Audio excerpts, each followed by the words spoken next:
I want to talk about something that I'm sure you've talked to a lot of your clients about, which is this big hot topic in weight loss right now called Ozempic. And everybody wants to lose weight, but most people don't really look into what they're eating, what they're drinking, whether they're working out or not. They like to take that easy way out and take that pill, which obviously is not good for you. We've heard a lot of people have died taking Ozempic. So, what are you telling your clients about Ozempic? And if you could just go a little deeper into the drug in general and how bad it is for people. Yeah, absolutely. So Ozempic was originally marketed and it's labeled use for diabetes, okay, because it helps you control your blood sugar. Now, blood sugar control is massively important for diabetes, but also for decreased inflammation, for hormone balance, and for weight loss. So when I teach my clients how to lose weight, I teach you how to balance your blood sugar because it's just another way of saying, that's a fancy way of saying how to fuel your body. So how your body takes the food that you're eating and turns it into fuel that then is allowed to go into your cells and gives you energy. That's what blood sugar is, right? So Ozempic is really is powerful. It targets the glucagon-like peptide. It mimics that. And so what that peptide does is it will increase your body's insulin. And insulin is the hormone that your body uses to unlock your cell and let the sugar go into your cell to be used for energy. So it's really important, right? And a lot of diabetics don't have it's a messaging problem with insulin. So either it's not their body's not making enough insulin, or it's not acting appropriately at the cellular level to do its job and let the energy in. Either way, with these diabetics, when you take Ozempic, it does a couple things that's really positive. So I'm going to give you I don't recommend it for my clients, but here's how it works. And so that'll make sense to you so you can be an informed consumer. Because unfortunately, the physicians are not explaining this to the risks to their patients.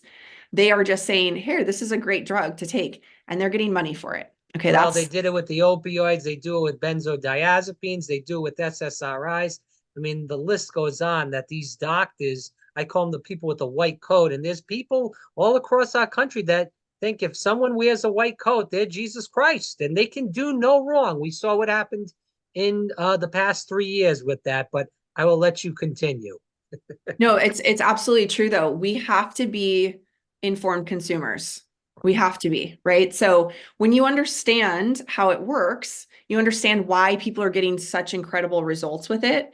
But then I'll tell you why I don't recommend it. Okay. So this is why it works. So it increases your insulin, which is helping your body to use the food that you eat, right? And it's also decreasing your insulin spike, which is great for your diabetes management. Okay. So it keeps your blood sugar under control. I'm sorry. It's giving your body, it's producing insulin to help your body control its blood sugar. That's what diabetics need it for, right?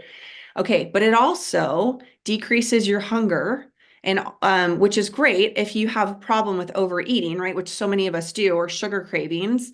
So it decreases your hunger, so that helps with weight management. And when you lose weight, it also helps manage your diabetes. So those things go together, right? But it also slows down the movement of food through your system. So your body, your stomach is always doing this, and your intestines are always doing this, moving food through. It slows that down to almost like a halt. And so you feel full. So you feel full, it also communicates with your brain. So your desire for food is much less. So it's working in a couple different ways. So what happens? You end up eating very little. Your blood sugar numbers are much better because when you eat, your blood sugar goes up. If you have that insulin resistance or that miscommunication problem, the communication problem with insulin in your body, that's where the problem is. Okay. So, but how are you losing weight? Well, you're basically starving yourself. Right.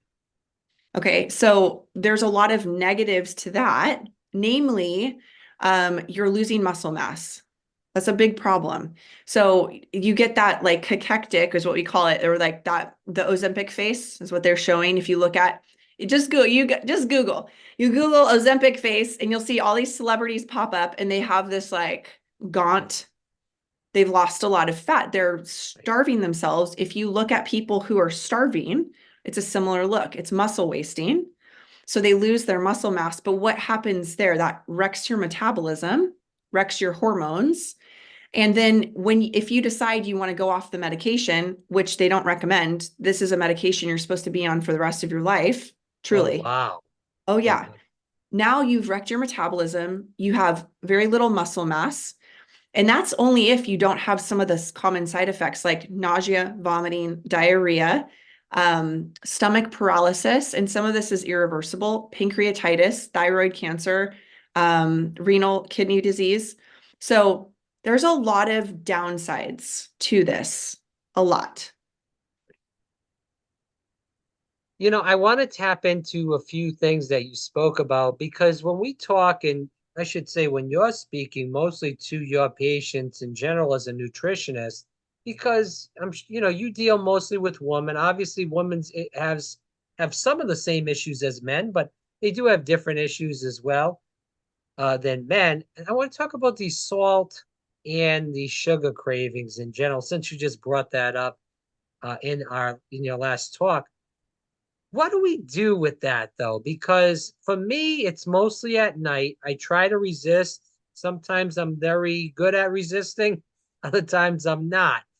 Personally, I like to exercise and eat extremely healthy, but I do have more of a salt craving than a sugar craving. But been told also, just to connect the dots here, that women have more of a sugar craving than men, and men have more of a salt craving. Is that BS or is that true? Actually, I've never heard that. I mean, I do know Okay. that plenty of women struggle with sugar cravings and plenty of men struggle with sugar cravings, Oh which yeah. I will just I let me address that first. So that to me is a fuel problem. That's a blood sugar control problem. So the way that I teach my clients to eat to balance their blood sugar takes care of that. Because if you are, it's not just about calories in, calories out. It's about fueling your body, getting sustained energy um, for your body so that you don't have these highs and lows in insulin, which cause these intense cravings. Okay, so let me Well, give you an example. yeah, okay. What was your question? No, I was gonna say let's go deeper into that and kind of Yeah. explain to the audience what you should be putting in your body to, not have those cravings at the end of the day or even during the day. Yeah.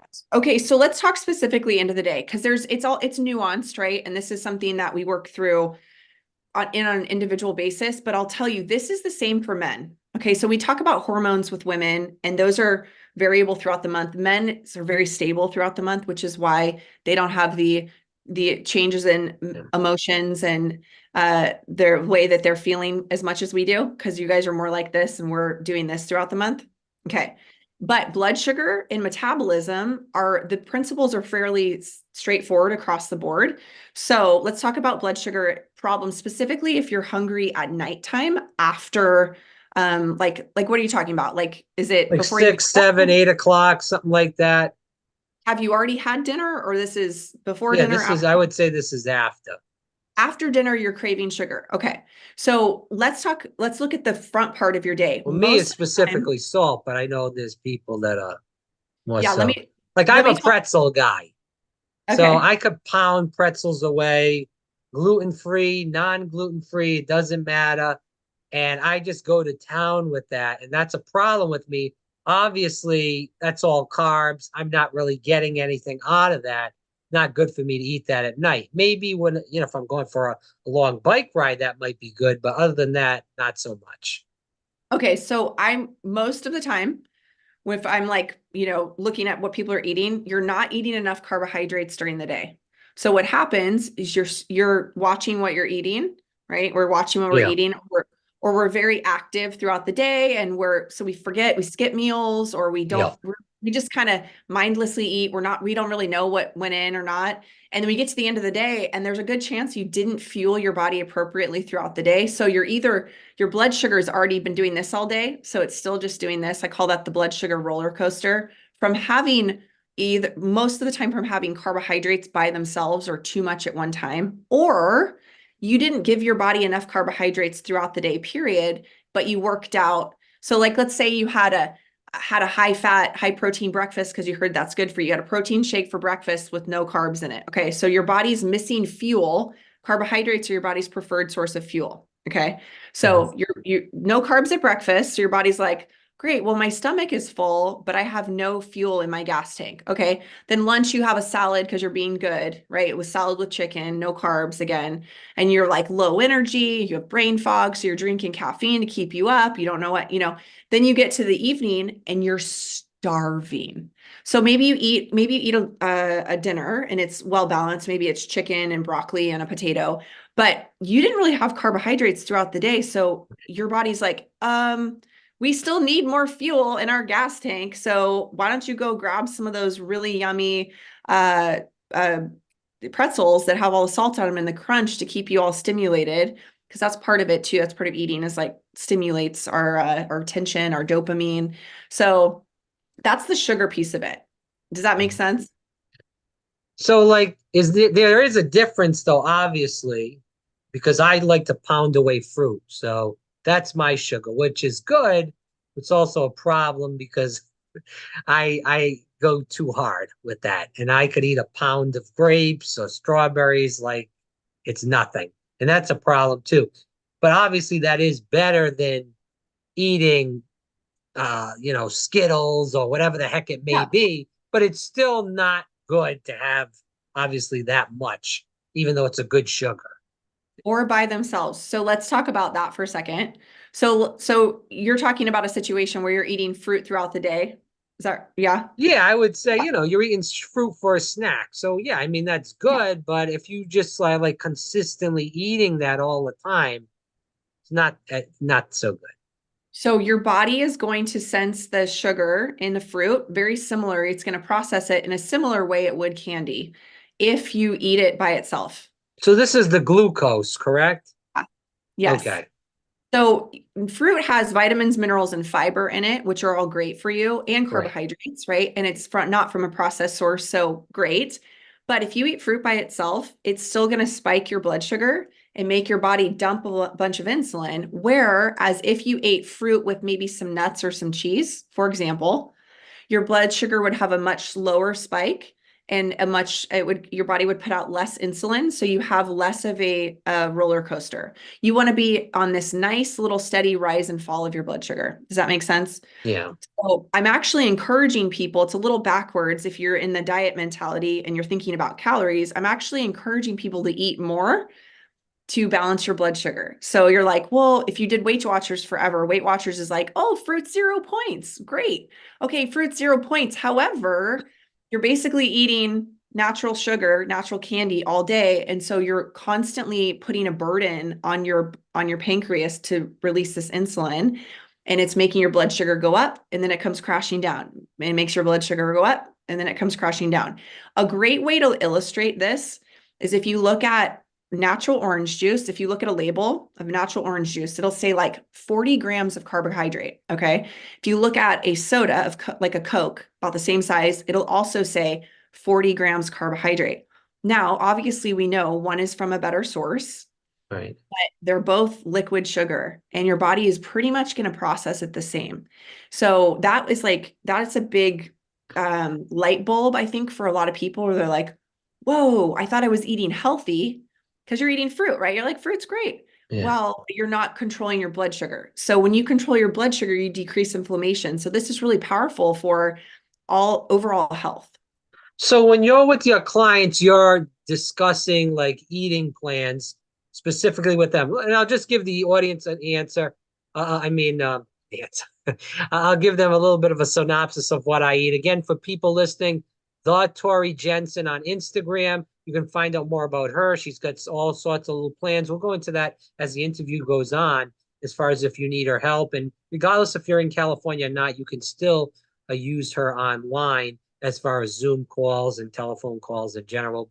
I want to go into this. So somebody like me, obviously, people listening to this know what's happened to me back in 2021. You know what happened to me in 2021, which I'm battling still. And I know you're fighting the good fight over what happened to you back in 2020 and 2021. But just speaking about this, because my health is my life now, I've learned more about my health through nutritionists, through just studying in general, what I'm putting in my body and what kind of chemicals and pesticides are in food in general. So again, this is my life, and I can't have friends, girlfriends, whatever it may be around me that don't believe in this. Going into what I eat. So, personally for me, and I want to tell people listening because I'm sure they have these questions too. I'll make either one egg or two, and then I'll get two slices of non-antibiotic ham, and I put them in, and then I will put in spinach, broccoli, some organic, some not, depending on the cost for the week. So spinach, broccoli, I'll cut up a potato, have that also, and that's kind of my meal. Now, for me, that would get me through about 3 or 4 hours, and then I'm going to start getting hungry again. That's What is great. Okay? So you think that's Yeah. pretty fair then? Okay. Yeah. Yeah. Think about your car, think about your body like a car. Okay. When you're on a road trip, let's say you're going, what town are you in again? We'll say Orlando, even though it's not exactly Orlando, but we'll say All Orlando. right. So you're going up to a Florida State game in Tallahassee because Yeah. that's where I went to school. Okay. So you're in the car, you got a gas. What do you do before you go on a road trip? You Yeah, go I get mean, yeah, go get gas, right? gas, right? And then a couple hours later, what do you have to do? You gotta Go go get get gas gas. again. Yeah, because your body's using that fuel. So if you have a meal, put together, it sounds like a very well-balanced meal because you mentioned protein, Yeah. carbohydrates, fat, fiber. Well, Those are Tori, like, I would say that's my easiest meal to prepare for. Now, the lunch and the dinner, sometimes that's a little bit of more putting together than the breakfast, which is kind of my standard for the most days. But go ahead. okay.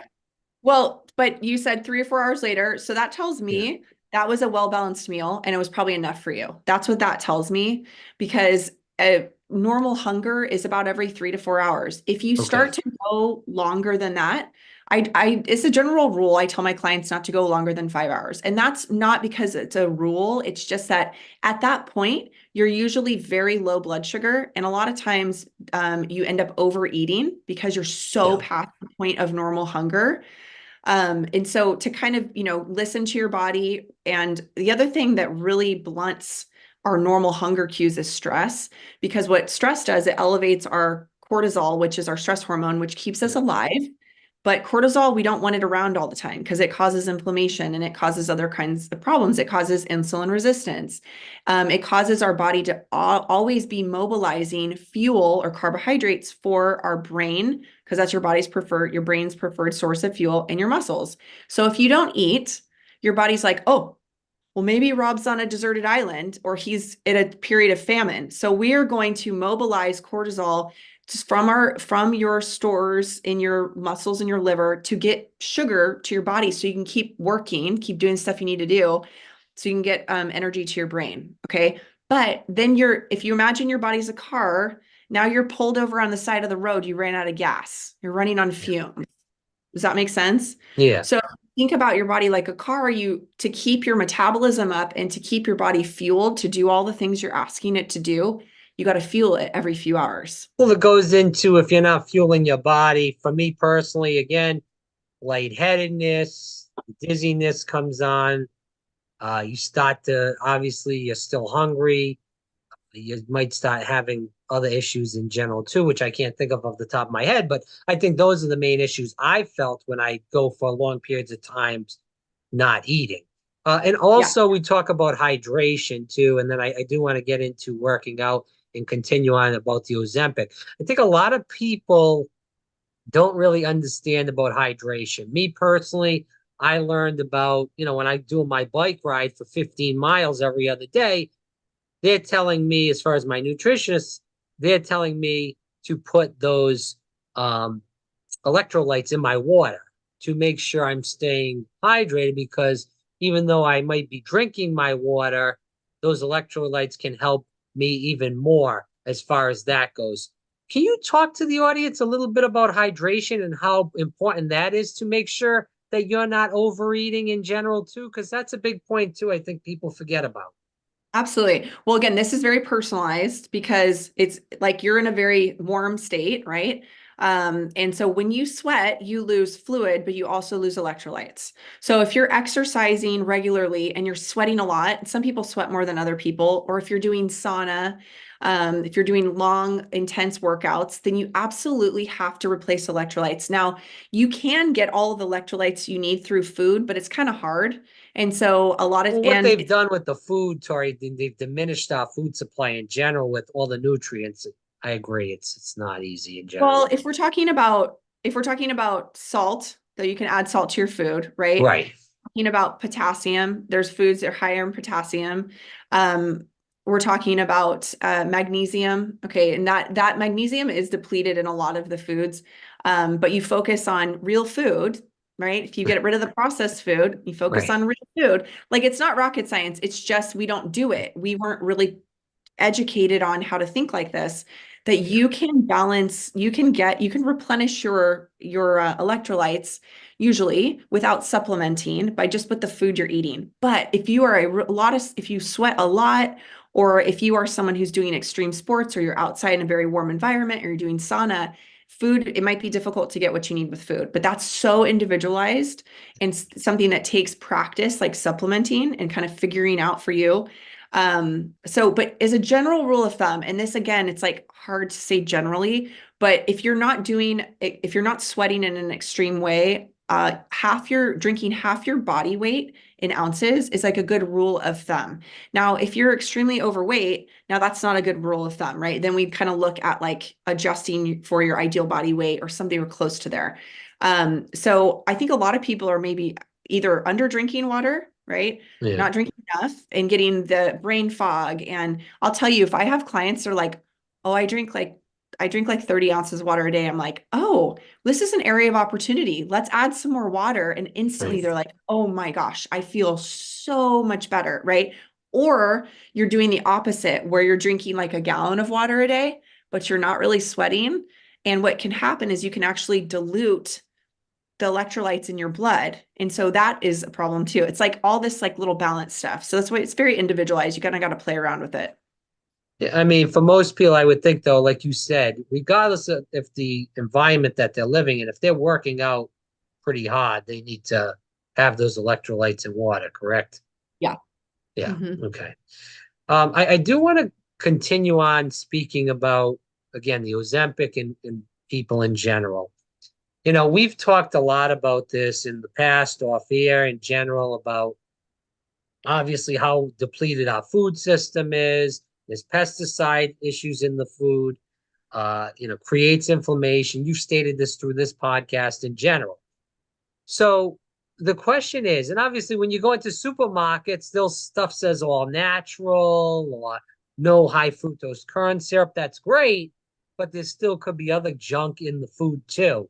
So what would you tell people that maybe they say they're trying their best, but they still have these urges when they go into the supermarket, when they drive by McDonald's or Burger King? I know it's all about, and I personally believe it's all about self-control. Maybe you have some other input on it, but what do you tell the woman you work with that they say, like I just stated, they drive by all these places, they have the urge, they do it, then they feel horrible about themselves, but they just can't break it. It's an addiction, like drugs, like pornography, like whatever. Yeah. Well, I think, okay, so it's different issues, right? But I'm going to talk about the fuel issue again, because so many of my clients say, I don't have any self-control around food. But Okay. then they learn how to balance their blood sugar, which is what I teach in my one-on-one program, and what I also teach in my mini course, which a lot of your listeners, it might be a great fit for them. It's like my Cliff Notes version of how to balance your blood sugar easily. Mhm. And specifically, because I hear so much about sugar cravings, it's specifically talking about that, but it's really the nuts and bolts of how to balance your blood sugar. It's under an hour. You can find that through my Instagram, but it's when you learn how to balance your blood sugar, you like all of a sudden get a superpower. You have much more self-control. Does that make sense? Mhm. All of a sudden you're like, just imagine if you're not hungry, how much easier it is to say no to a donut. You're like, I'm not even hungry. Like, I feel great right now. My energy level's good. I don't have brain fog. Like, how much easier it is then to get to make those choices. Do you say, oh, well, I get to choose? Well, and you can have uh these fast food items, right? If you know how to balance your blood sugar. So let's talk about that for a second. Okay. Now, I know that you're on a clean eating path, but not all my clients are. Like, I had a girl literally say to me, she's like, I want to work with you, but I eat breakfast at Dunkin' Donuts every day and you're not going to change my mind. And I Whoa. said, challenge accepted, because I know that she feels like crap and she can't get she's not getting progress, traction with what she's doing. But I also know, and I teach her how to balance her blood sugar.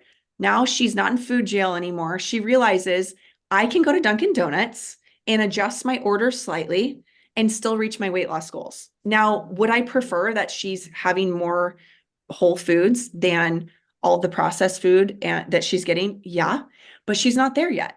And so we gotta work with people where they're at. This is why when you go to the doctor and they're like, just cut out all sugar, you're like, well, great. Well, that's not teaching anyone about tools, how to actually fuel your body so you don't have the terrible cravings in the first place, and learning how to eat an Oreo and not have it drastically affect your blood sugar. So, All right, so Tori, let's just move into the last few questions. Just speaking about, we talked a lot about food. We haven't really dove too deep into speak about the soft drink issue, whether it's soda, whether it's Gatorade, the list goes on with these sugary drinks. And people drink these and they think that they're drinking stuff that maybe will help them, such as Gatorade, such as these waters that have all kinds of different things in them. But really, a lot of these sodas, waters, favorite flavored drinks, I'm stuttering and fumbling with these words, they have all kinds of additives in them. Obviously, we know the big one is aspartame with the soda. Regardless of that, Gatorade has tons and tons of sugars. A lot of these juices, all this added sugar, not helping you, hurting you. You talk about balancing your blood sugar. You're drinking all these sugary, fruity drinks. You're getting tons and tons of sugar. I don't care if it's natural sugar or what. A lot of these have added sugar. So, what is the best thing to do? Obviously, get rid of them. Would you dilute some of these drinks? Do you just tell your clients just get the hell off this crap? okay, again, Florida, where did Gatorade start? Why did Gatorade start? Yeah, it was about hydration, the Florida Gators. Yeah, we know the story. Okay. All right. As long as everyone knows the story. So, but it's an important story and it worked. Why did it work? Because when you drink sugar, when you're exercising, your body uses it right away. This goes back to blood sugar. This is how your body works. When you understand the rules of the game, then you know how to play the game. That's why I can eat an Oreo and not have it drastically affect my blood sugar, because I eat it with other things. I watch my portions. Okay, so let's talk about Gatorade. What should Gatorade be consumed when I'm sitting here at my desk working? Probably not. Like, Right. probably not, because it's just sugar water with a bunch of dye. And that's what's crazy too, is I think, oh my gosh, look at all the nasty dyes in there. And then the additives, the natural flavors, which they don't have to disclose. Natural flavors can be God knows what. I Yeah, think the first thing I've heard was like beaver gland, beaver gland, I don't know what beaver that is, but juice. I I don't know what that trust you is. that it's bad. It's gross, but like you think they don't have to say what it is. It can be anything. That's the point. And it's not natural flavors is not regulated anyway. So Yeah. like, but is Gatorade, the idea of a sports drink, like a sugary sports drink, appropriate during sports with electrolytes and fluid and sugar? Yes. Okay. Let's just talk about the more bougie accepted sports drink now, which is like a liquid IV. Well, what is liquid IV? It's sugar, salt, and potassium. Okay. So why do you need that when to hydrate during a workout or after workout? Because that's what your body uses to refuel, right? We just talked about it earlier. You lose fluids, you use electrolytes. So you have to replace them. If you don't have enough available sugar in your bloodstream to use when you're exercising, you're going to bonk Have you ever heard that term? You know, Mhm. athletes like I bonked, or like you played soccer. So like you are in the middle of a game and you're bonking. You have no energy, you feel sluggish, you can't think clearly, you're slow, you're not able to get there. You go to the sidelines, throw back Yeah. a bit of Gatorade, you're back in the game. Why? Because your body can use that very quickly and efficiently because it's liquid. It gets absorbed immediately. Okay, but if you're sitting at your desk interviewing me and you're drinking Gatorade or you're eating fruit like it's no big deal, your blood sugar is going through the roof, but you're not exercising. You're not using any of it, okay? So it's not an appropriate time for that. So it has a time and a place. Yeah, is it full of nasty ingredients? Yes. Is there a better option? Absolutely, we can talk about that, but that's why sports drinks have their place, but we don't use them appropriately. Well, when you spoke about the dyes too, I mean, there's dyes, and I do have to give California some credit when it's due. They have outlawed some of the dyes that are in the food that are bad. Maybe you live there more so than me, but that's what I've heard. Like this red dye or yellow dye. I mean, there's all kinds of really bad ones, 40 and all this stuff. That's really hypes people up. That's why, I'm sure people have ADHD, but they give their kids sugar all day and hype them up with all these additives and dyes. I mean, you're going to have some issues in general. I mean, it's common Yeah. sense, but regardless of that, I want to talk about this because we haven't touched on this. Speaking about drinks in general, I mean, let's go to this, not to be sexist, but I don't really think it's sexist in general. And people think so, screw them. Starbucks. It's a woman's drink for the most part. And these No. women, these women get hyped up on this crap. Oh my And gosh. it's like $10, $11 plus for some of these drinks. I've never had Starbucks. I never will. What? Take that as a You've badge never of had it? honor. No, I What do take you, that as what a are you a Dunkin'? You're a Dunkin' guy? I don't drink coffee. Oh, I only drink I don't water now. I trust people haven't that don't drink coffee. haven't had any. I've had one soda in 3 years now, and that's about what I want to keep it at. I don't trust people that don't drink coffee. All of a sudden, I like have a totally different opinion of you. I'm not Well, sure I if never we're really friends. grew up drink. I've had coffee one time, but I've never had a Starbucks. So, Okay. I mean, Stop. Sounds better when you say it too. thank you. I appreciate that, Tori. Okay, Let's talk about this. Yeah. let's do this because I want your listeners to be informed consumers. Okay, so let's figure how can a random person figure out how much sugar is in a Starbucks drink? Okay.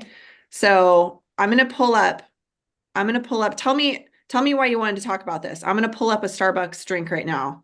I And don't I'll know and any of the drinks. They're all foreign names to me. It's like me speaking Spanish. So maybe it is a you or cult. somebody. It's an What's that? app. It totally is a cult. It really is. It's like here, Yeah, you know what though? And I don't a like lot them of because cults around. I don't like I don't like their politics. I don't like what they Right. stand for.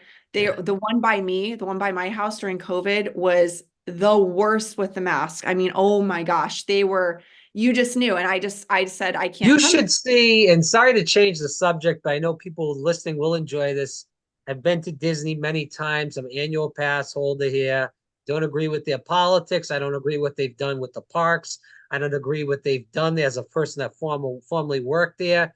Used to have to be clean shaven, not showing any tattoos.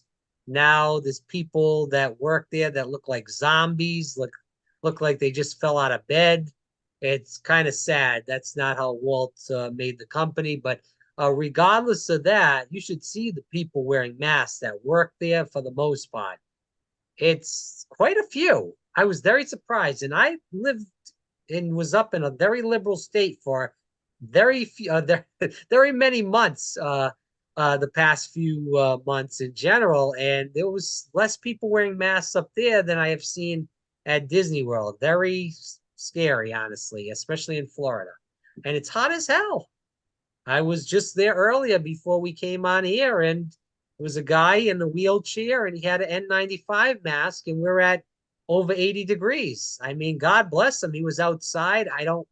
I don't make fun of any people, Tori, because I was in that hypnosis. I told you Okay. I was wearing two masks, riding my bicycle in 95-degree heat there, dying. I got off the bike. I was in like a Twister movie where everything was just going around in a circle because I couldn't breathe.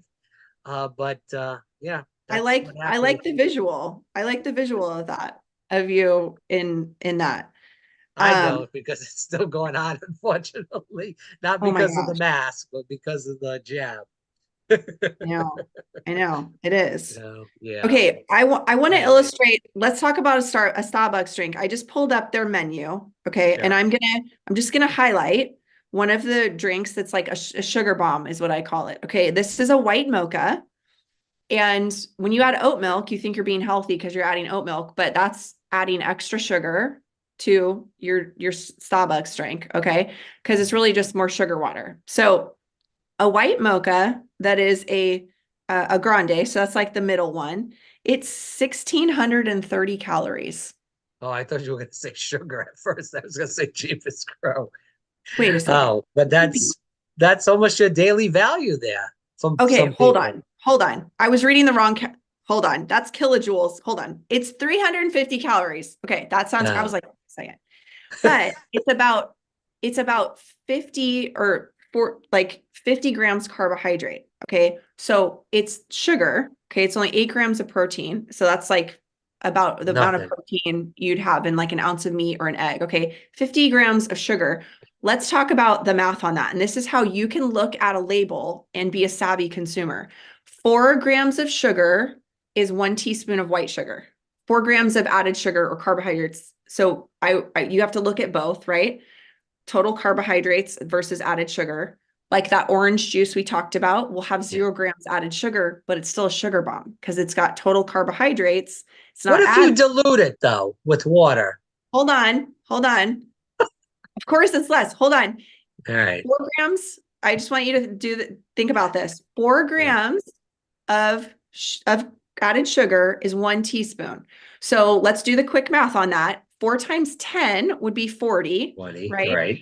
So this white mocha with oat milk is 12 teaspoons of added sugar. 1, 2, 3, 4, Wow.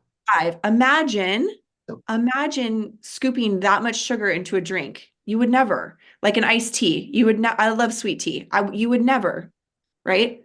You would So is never. that, I know you did said 10 times four. So then are you doing 12 times four? 12 times four is closer to 50. So that drink in Yeah. So particular, like 40. Yeah.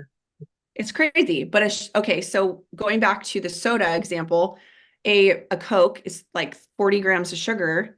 So that's 10 teaspoons of white sugar. It really changes how you look at what you're drinking or eating for that matter. And you're Yeah. now an informed consumer.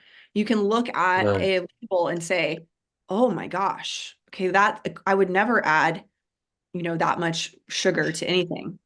listen, I wasn't going to drink that trash anyway, but I mean, But it's interesting. yeah, I mean, it is interesting. And thank you for that. I'm sure people listening, I hope that they learned something, but yeah, I wasn't going to drink that crap anyway. Yeah. First of all, I'm a very cheap man. I'm very conservative with my money, and I'm not going to pay. Frugal. I don't Well, cheap. I don't think that's a great advertising, for you. But we'll say okay, we'll say you're smart with your money. very Okay. fair, very fair to say. Okay, well, Okay. I'm not going to spend like $10, $12 on a coffee that's going to be bad for my body in I general, know. and I my will liver is just going to be pumping. But go ahead. I will have to say though, they had some savvy blood sugar savvy dietitian come up with all their snack boxes. Because the last time I went to Starbucks, we were on a road trip and our options were limited, and they actually have really nice lunch options that are on the healthier side. So we chose to go there even though they're communist.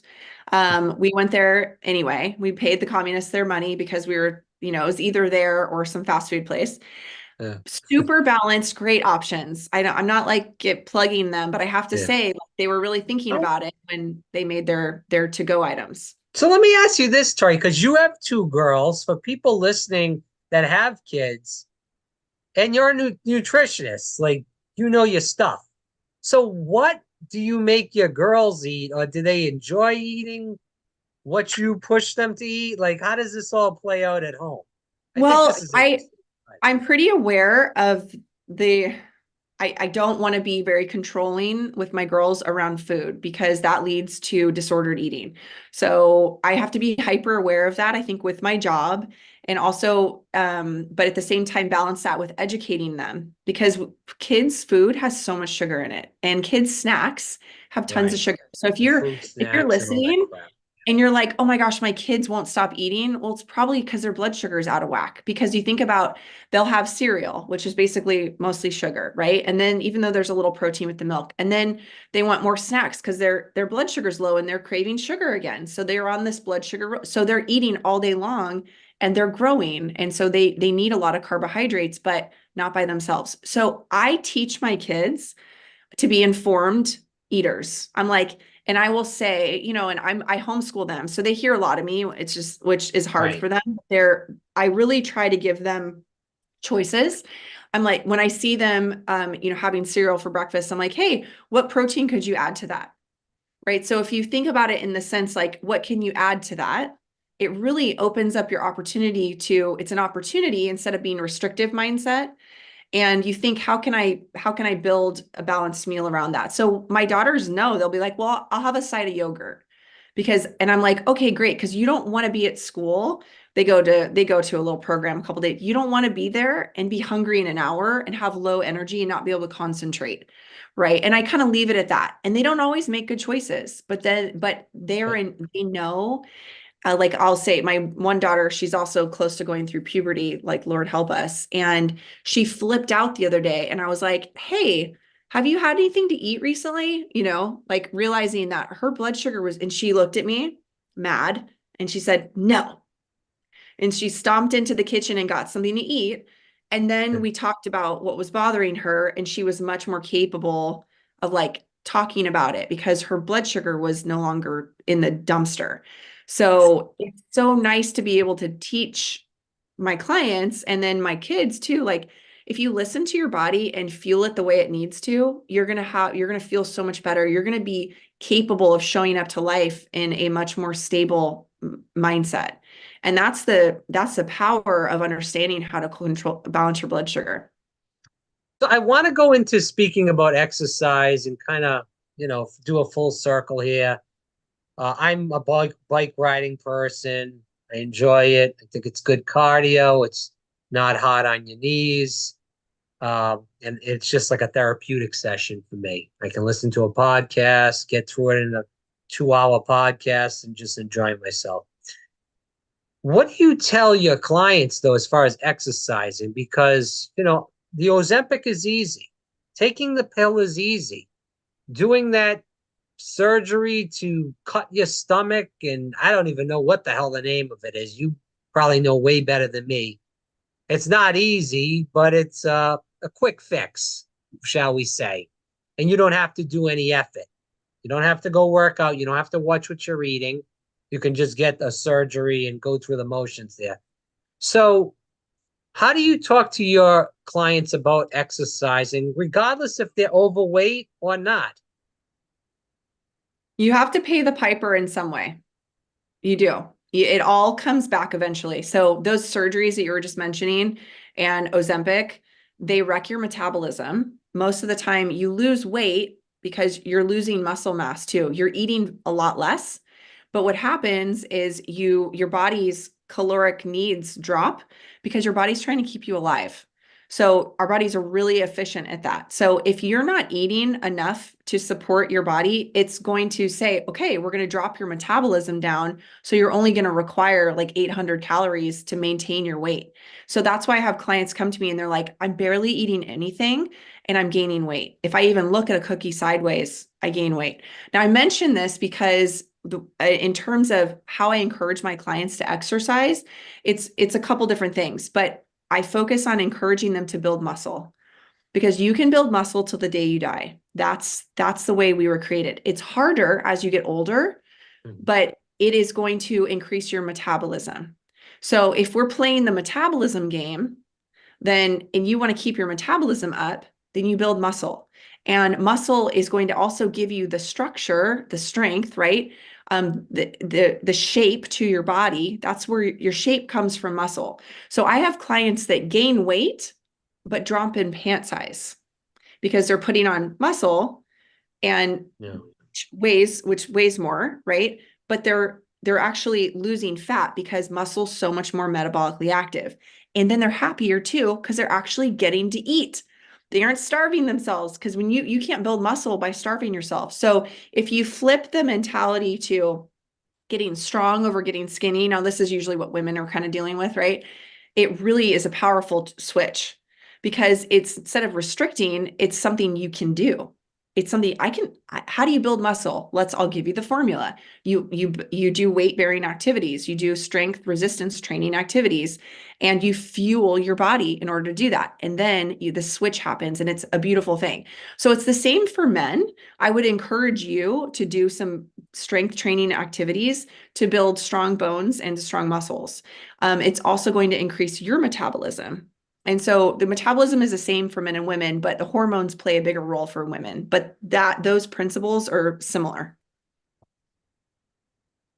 So we'll end with this. Again, if you go to at the Tori Jensen on Instagram, you can find more about her. A lot of good videos. She does tell her story. We do have an interview of her telling her story in regards to what happened in 2021 with her. You can go back and check that out. Maybe we might do a revision of that down the road because she does have a court case coming up, God knows when, because they'll drag it out till kingdom come. But regardless of that, if you go to at the Tori Jensen, she does have the weight loss program and many other kind of issues with sugar and other things you can work with her on. I don't want to say too much because I'd rather have you explain it, Tori. So can you tell people what you have on that as we come to a close here? Absolutely. I have a ton of free resources, you guys, because big pharma, like Rob and I are on the same page with this. They don't have your best interests in mind. They're trying to make money. I want to give you guys the cheat code, the tools, the keys to the kingdom, so you understand how to fuel your body, and it's going to work a lot better for you. So I have a ton of free resources. But if you get through my stuff and you're like, I just need more help here, if you're not able to piece together, right, how a plan for yourself, then you can work with me one-on-one. And I only work with women, and I do have a faith-based element to my mindset piece of it. I do work with people who are not Christians, but there is a big element of that I love. And then I have a mini course that's just on nutrition. And so if you're just like, wow, I loved what we were talking about today with blood sugar, and I really would just like to dive into that. It's less than an hour. And Rob, I'm going to send it to you so you can listen to it. It's my best stuff, just consolidated to give you the tools and action items too. So you can start applying this today. Yeah, and And that's listen, it. yeah, oh, I'm sorry, Tori. Go Yeah. ahead. No, that's it. I love questions. I love to hear from my audience. So the more, come and engage and ask questions, I love all of it. You can go on Rumble and YouTube. There's tons of other interviews up there of Tori telling her all kinds of different stories. Some are on nutrition, some are on the hysteria that went on again in 2021 through now, for that matter. We shouldn't say it's through 2022 or three because it's still going on. But regardless of that, she does have workout stuff. She does have interviews. I did watch some of your workout stuff from a couple months back on YouTube. It was on there. So a lot of different stuff. Anyways, at the Tori Jensen. Tori, it's always a pleasure to have you on. This will not be the last time, and it's always great to have you on here to conversate with because you teach me and a lot of other people many different things. Good. Thank you so much for having me.